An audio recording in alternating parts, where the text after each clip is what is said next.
नमस्कार। Chandigarh municipal corporation का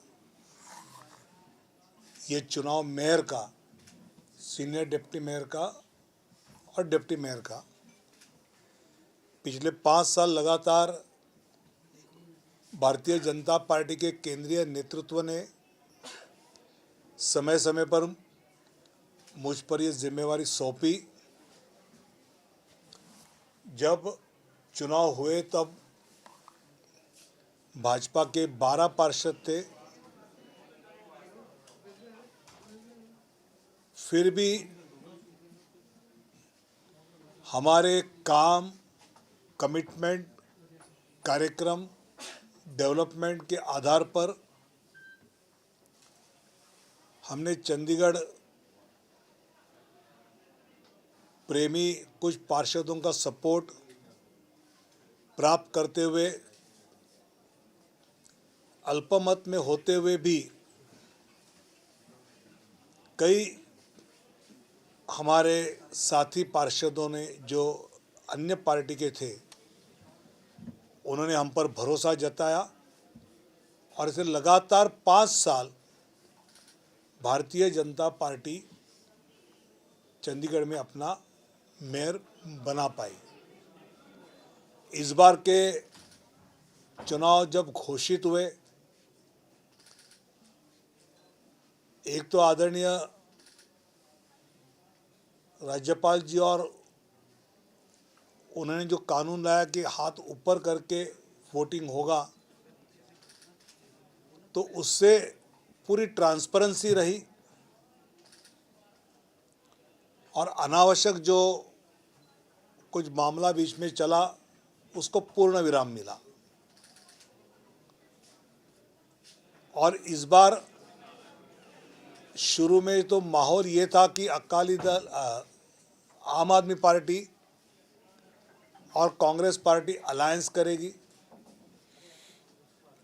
और वो अलायंस करती है तो 18 उनके और 18 भाजपा के और शायद टॉस होता।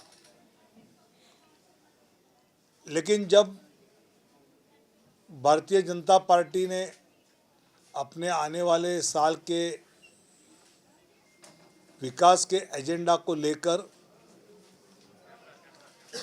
अन्य पार्टी के पार्षदों से चर्चा की,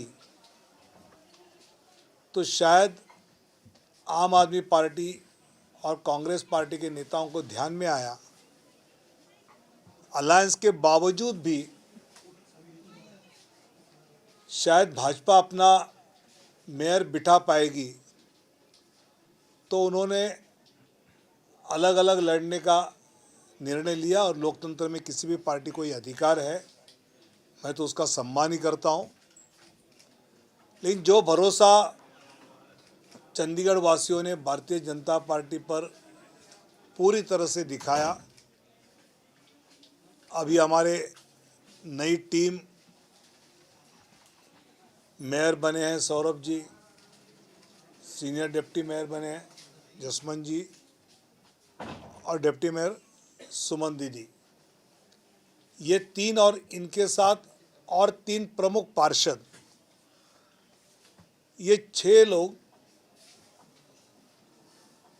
माननीय चंडीगढ़ प्रदेश अध्यक्ष मल्होत्रा जी के नेतृत्व में केंद्रीय पार्टी की ओर से एक टीम बनाई जाएगी और ये C7 आने वाले साल में चंडीगढ़ म्यूनिसिपल कॉरपोरेशन में होने वाले हर विषय को लेकर इनके बीच चर्चा होगी। विकास की बातों पर गहन चर्चा के बाद चंडीगढ़ निवासियों के हित के निर्णय, कुछ शॉर्ट टर्म है, कुछ लॉन्ग पेंडिंग है, केंद्र सरकार की सहायता से कुछ महत्वपूर्ण विषयों की चर्चा भी ये C7 दिल्ली में हमारे नेता आदरणीय गृह मंत्री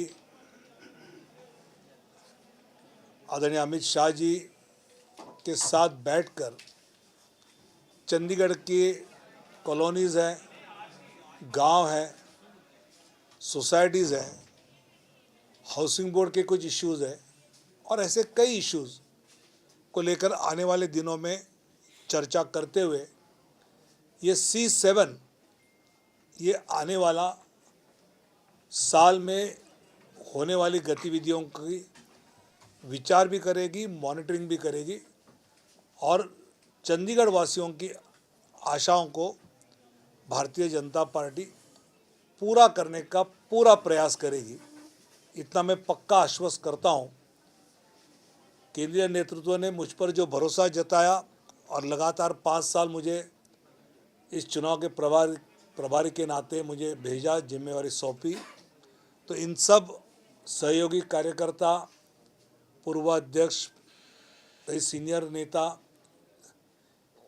पूर्व सांसद, इन सब के सहयोग से हम सब ने मिलकर ये जिम्मेवारी सफलतापूर्वक 5 चुनाव हम मेयर के जीते। इसलिए मैं केंद्रीय नेतृत्व का तो आभार मानता ही हूँ और चंडीगढ़ वासियों का जो प्यार भाजपा पर है उसके लिए भी उनको धन्यवाद देता हूँ। बहुत बहुत धन्यवाद। तावड़े जी, सवाल है C7 ਦੀ ਤੁਸੀਂ ਗੱਲ ਕਰ ਰਹੇ ਹੋ, ਜਿਹੜੀ जो 3 ਹੋਰ ਕਾਉਂਸਲਰ ਹੋਣਗੇ ਉਹ ਦੂਸਰੀ ਪਾਰਟੀਆਂ ਤੋਂ ਵੀ ਰੱਖੋਗੇ ਕਿ बीजेपी के होंगे। ਅੱਛਾ, ਕਿਉਂਕਿ ਫਿਰ ਉਹ ਇਹ ਕਹਿਣਗੇ ਕਿ ਸਾਨੂੰ ਸਵਾਲ ਨਹੀਂ ਪੁੱਛਿਆ ਗਿਆ, ਸਾਡੇ ਤੋਂ ਪੁੱਛਿਆ ਨਹੀਂ ਗਿਆ, ਤਾਂ ਉਹਨਾਂ ਤੋਂ ਵੀ ਕੋਈ ਰਾਏ ਹੋਏਗੀ ਇਹਦੇ ਵਿੱਚ? उसके लिए उनको म्यूनसिपल कॉरपोरेशन की जनरल बॉडी मीटिंग है, वो करेंगे। ये स्वाभाविकता जो रूलिंग पार्टी होती है उसकी जो कमेटी होती है ये C7 है और ये विकास को लेकर चर्चा करेगी और स्वाभाविकता इसमें जो चर्चा होगी वो कॉरपोरेशन की जनरल बॉडी मीटिंग में उस पर सभी पार्टी के पार्षद उस पर चर्चा करके अपना योगदान दे सकते हैं। लेकिन विरोध के लिए विरोध करना अगर ऐसा होता है तो चंडीगढ़ वासियों को विकास के लिए हम रोकेंगे नहीं, हम आगे जाएंगे। तावड़े जी, उमेश न्यूज़ 18 से हूं। जब ये नोटिफिकेशन आया कि हाथ खड़े करके चुनाव होंगे और उससे पहले का जो विवाद सुप्रीम कोर्ट तक गया, आज हमने कांग्रेस से भी पूछा तो उन्होंने भी कहा कि हाँ ये अच्छा प्रोसीजर है। हर एक राजनीतिक पार्टी दावा करती है करप्शन फ्री राजनीति करने की। बीइंग प्रभारी और आप नेशनल महासचिव भी हैं, इसको आप कैसे देखते हैं कि ये एक चलन जो शुरू चंडीगढ़ से हुआ ये अडॉप्ट बाकियों करना चाहिए? साथ ही दूसरा सवाल है कि अब C7 बना है, सेंटर के साथ आपकी टीम टच में रहेगी, इसका धरातल और फायदा कब तक दिखना शुरू हो जाएगा? एक तो मुझे लगता है कि हाथ ऊपर करके चुनाव देश भर के कई नगर निगम कॉरपोरेशन में है भी, कहीं पर सीक्रेट भी है, अलग अलग जगह अलग अलग नियमों से वो हो रहा है। इसलिए चंडीगढ़ में जो माहौल बना था उस पार्श्वभूमि पर ये आया, ये अच्छा हुआ और हमने पार्षदों को कन्विंस करके हमारे बातों पे लाया है, ये हम दिखा भी सकते हैं। ये एक बात। और मुझे लगता है कि अभी C7 तो अभी आज बन रहा है, आगे चलकर 1 आध महीने में उसका काम शुरू हो जाएगा। पार्षदों ने पिछले 1-2 दिन में जो एक साथ रहने का लाभ मिला उसका फ़ायदा लेते हुए ऐसे कई विषयों पे चर्चा भी की है। मुझे लगता है कि 1 आध महीने में ये आपको ज़मीन पर उतरते हुए दिखेगा। बहुत बहुत धन्यवाद।